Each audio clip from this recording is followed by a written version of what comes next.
Satou was an ugly, peanut-brained loser who got bullied for loving the ending of Game of Thrones. However, his life changed when his hot teacher became desperate to have his children. Just a bit more. Okay.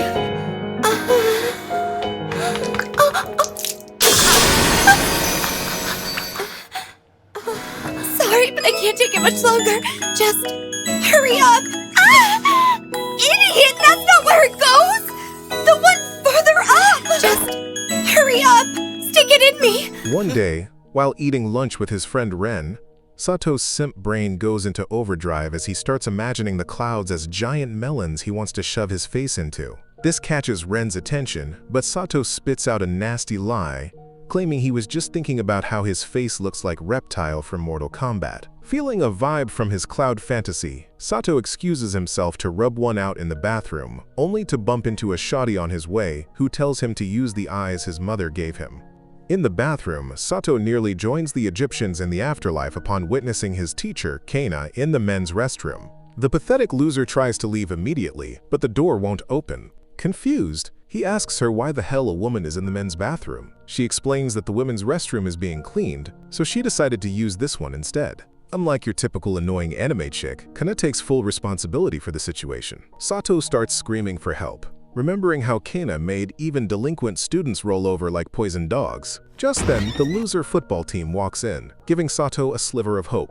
But before he can do anything, Kana shoves his face right into her pillows, whispering for him to keep quiet. Forgetting that Kana is a teacher and not some random thought, the desperate Satou starts a full-on squeezing competition, which she actually enjoys. Please don't move too quickly or else I'm gonna...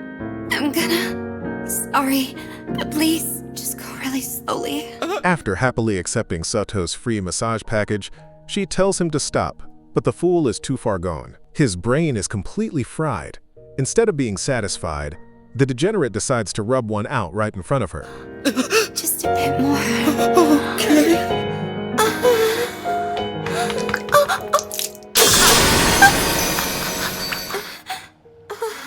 Later, Satou starts feeling a bit sleepy, so he heads to the nurse's office, only to run into Kana again. She asks if he's feeling unwell, and the clown lies, saying he sprained his ankle when he's really just feeling drowsy. Kana, burning up with a fever, claims she can't move, while Satou wonders why her Mount Fujis are sticking out despite her being sick. Thinking fast, he rummages through a bunch of medications like a thief searching for a fever reliever, only to stumble upon drugs that are inserted like toilet paper. Kana turns as red as Mitsu's eyes at first, but then gets into position and tells Satou to stick it in. Being an ugly, pathetic loser, the dummy blindfolds himself like he's a cockroach that can find its target without vision, only to end up sticking it in the wrong hole, making Kana let out joyful noises unto the Lord. Sorry, but I can't take it much longer. Just hurry up. Ah! Idiot, that's not where it goes. The one further up. After missing more than 6 times like a total failure, he finally lands the shot.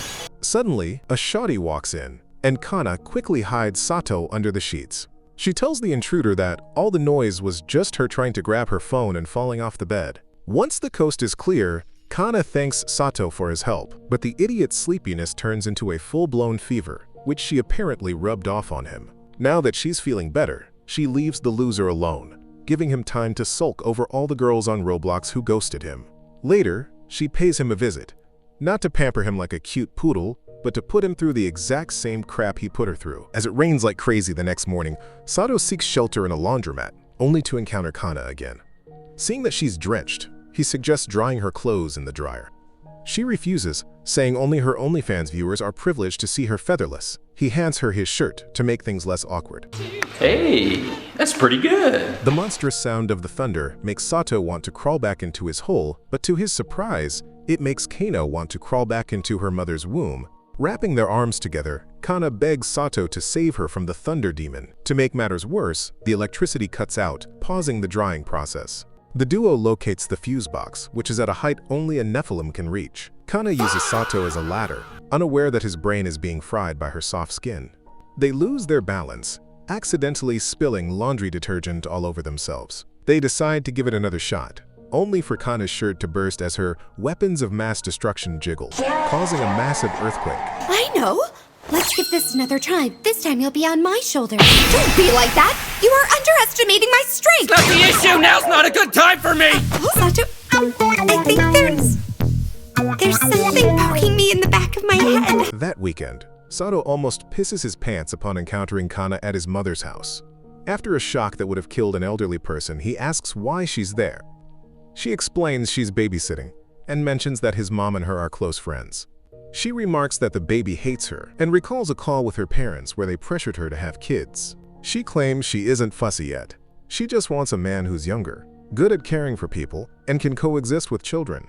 The man of her dreams sounds exactly like Satou, causing a panic when she suggests they couldn't date because she's his teacher. Later, Kana and Satou's sister chill in an inflatable pool, urging Satou to join while he tries to hide his brick. Just then, the little girl pulls Kana's bikini strap. Satou and Kana both reach to fix it, resulting in an accidental kiss. After kissing for 10 minutes straight, they pull away. That night, when Satou's mom returns, she tells Kana that Satou would be the perfect husband. Kana calls him a cultured bore when she finds him under a futon. His room is a mess of dirty manga and games, and he demands to know how she got in. She explains his mom invited her. His mom then bursts in with drinks to celebrate Kana's new apartment. One drink causes Kana to pass out, as she is a total lightweight. Waking up, Kana shows Satou's mom a photo album from high school, pointing at a younger boy who inspired her to become a teacher. She claims she owes her entire life to him, unaware that Satou is the boy in the picture. She then recalls the time she saw him attempting to jump off a bridge. Before she could save him, he jumped in, and she followed shortly after. Taking him back to her place, she made him wash up while he called her a superhero for rushing in to save him like that. She warned him that jumping into a river during winter is dangerous, but the boy claimed he wanted to become an adult after watching a movie where a character did the same. Kana assured him there was no way a river jump would make him a man, adding that while being an adult is fun, once the bills start coming in, he'd wish he were a child again. In the present, Kana reveals that it was this pipsqueak in the photo who inspired her to fulfill her dream of becoming a teacher. Meanwhile, Satou gets goosebumps, realizing he was the boy who inadvertently created the school's most feared teacher. To his disappointment, Kana admits she doesn't remember the boy's name. Satou's mom is about to reveal his identity, but he quickly covers her mouth. However, his cover is blown when Kana traces the boy's last name to his. Satou finally confesses, certain she'll be mad, but she assures him she's happy and, quote, can't wait to play with his sword again. Since Kana is so obsessed with him, Satou's mom orders her to take care of her son. Kana assumes this means cleaning his room, but the mom clarifies she means taking care of him through some serious plot development. She's dying for a grandchild. When they are left alone, Kana hugs Satou, thanking him again for the inspiration. He calls her weird for being obsessed with a comment from 10 years ago. Just then, she discovers one of his cultured manga. She asks if he's ever done any of the cultured stuff inside. He says no. Taking off her plot armor, she confesses she isn't used to that stuff either but would love to learn, like Kanye West and Lil Pump if he taught her. She gives him an HD view of her Mount Fuji's, which hits Satou's eyes like pepper spray. Blushing, she tells him that outside of school, he should call her Big Sis like he used to, while pressing her melons against him. Come on, Satou, I said it was fine. You're not even gonna give them a little squeeze? Something's hard. What is poking at me? Things are getting spicy when Satou's sister walks in, and he yells at Kana to put her plot armor back on. Oh, brother, this guy stinks! Later, acting like a drunk elf, Kana suggests a drink of water, but refuses to take it unless he transfers it via his mouth. Hearing his mom approaching, Satou decides to get it over with and follows orders. However, he pulls away from the kiss, worried that if the news got out, Kana's hard-earned teaching career would be over. Kana, on the other hand, doesn't mind making the headlines and kisses him anyway.